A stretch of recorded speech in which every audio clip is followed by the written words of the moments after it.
মানুষের জীবনকে সবচাইতে বেশি প্রভাবিত করেছে তার মধ্যে মোবাইল ফোন বা সেলফোনের সাথে হয়তো আর কোনো কিছুরই তুলনা চলে না। কিন্তু মোবাইল ফোন প্রথম তৈরি করেছিলেন কে? এতে প্রথম কথা বলেছিলেন কারা?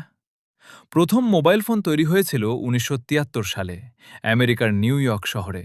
আর তা তৈরি করেছিলেন ইঞ্জিনিয়ার মার্টিন কুপার। তাকেই বলা হয় মোবাইল ফোনের জনক। মার্টিন কুপার কাজ করতেন তখনকার এক ছোট টেলিকম কোম্পানি মোটোরোলায়।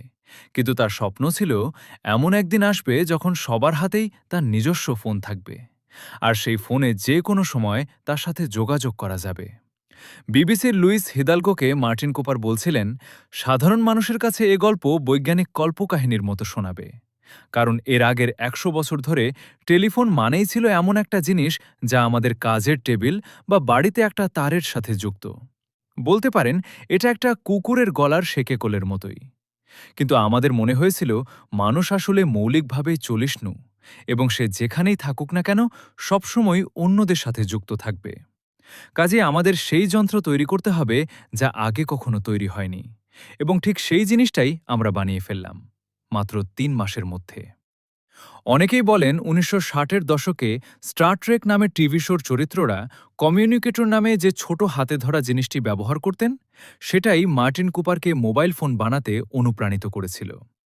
কিন্তু মার্টিন বলেন তা নয়, বরং আমেরিকান কমিক স্ট্রিপ ডিক ট্রেসি চরিত্রেরা পরস্পরের মধ্যে যোগাযোগের জন্য হাতঘড়ির মতো যে টু-ওয়ে রিস্ট রেডিও ব্যবহার করতেন, সেটা দেখেই আসলে তাদের মাথায় প্রথম মোবাইল ফোনের চিন্তাটা এসেছিল। আগে যখন আপনি ফোন করতেন তখন আপনার কলটা যাচ্ছে আসলে অন্য একটা জায়গায়, কিন্তু এখন মোবাইলে কল করলে তা ধরছেন একজন ব্যক্তি, যাকে আপনি ফোন করেছেন। জায়গাটা আর কোনো ব্যাপার নয়, এটা একটা অত্যন্ত মৌলিক এবং গভীর পরিবর্তন। মার্টিন কুপার এবং তার দল প্রথম হাতে ধরা ফোনের প্রোটোটাইপটি উপস্থাপন করেছিলেন ১৯৭৩ সালের এপ্রিল মাসে নিউ ইয়র্কের হিলটন হোটেলে। সেটা কিন্তু দেখতে ছিল একেবারেই অন্যরকম। সায়েন্স ফিকশনের কমিউনিকেটর বা এ যুগের মোবাইলের সাথে তার কোনো মিলই ছিল না। সেই প্রথম মোবাইল ফোন ছিল ১০ ইঞ্চি লম্বা, ২ ইঞ্চি চওড়া এবং ৪ ইঞ্চি উঁচু। জিনিসটা ছিল অনেক ভারী, ওজন ১ কিলোরও বেশি। মাত্র ২০ মিনিট কথা বললেই তার ব্যাটারি শেষ হয়ে যেত। সেই ফোন দেখে লোকে হেসেছিল, কিন্তু তখনকার দিনে এর চেয়ে ভালো কিছু তৈরি করা সম্ভব ছিল না। মার্টিন কুপারকে মোটোরোলা কোম্পানিতে একটা গল্প বলা হয়েছিল। গল্পটা ছিল, এমন একদিন আসবে যে আপনার জন্ম হলেই আপনাকে একটা ফোন নম্বর দেয়া হবে, এবং সেই ফোন না ধরলে আপনি মারা যাবেন। তাই আমরা জানতাম যে একদিন সবারই একটা করে ফোন থাকবে, কিন্তু সেই ফোনে যে একটা সুপার কম্পিউটার থাকবে, তাতে ডিজিটাল ক্যামেরা এবং ইন্টারনেট সংযোগ থাকবে, তা আমরা কল্পনাই করতে পারিনি, কারণ এগুলোর কোনো কিছুই ১৯৭৩ সালে ছিল না। কিন্তু মোবাইল ফোন যে মানুষের জীবনে এত বড় ঘটনা হয়ে উঠবে, তা মার্টিন কুপার কখন প্রথম উপলব্ধি করেছিলেন? সেটা বেশ কয়েক বছর পর, যখন প্রতিযোগিতামূলক দামে মোবাইল ফোন বাজারে পাওয়া যেতে শুরু করল। মানুষ ফোনের দোকানের সামনে লাইন ধরতে লাগল।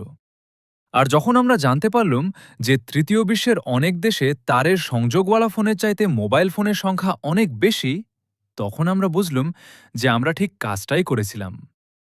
মার্টিন কুপারের বয়স এখন ৯০-এর কোঠায়। তিনি এখন বাস করেন ক্যালিফোর্নিয়ায়।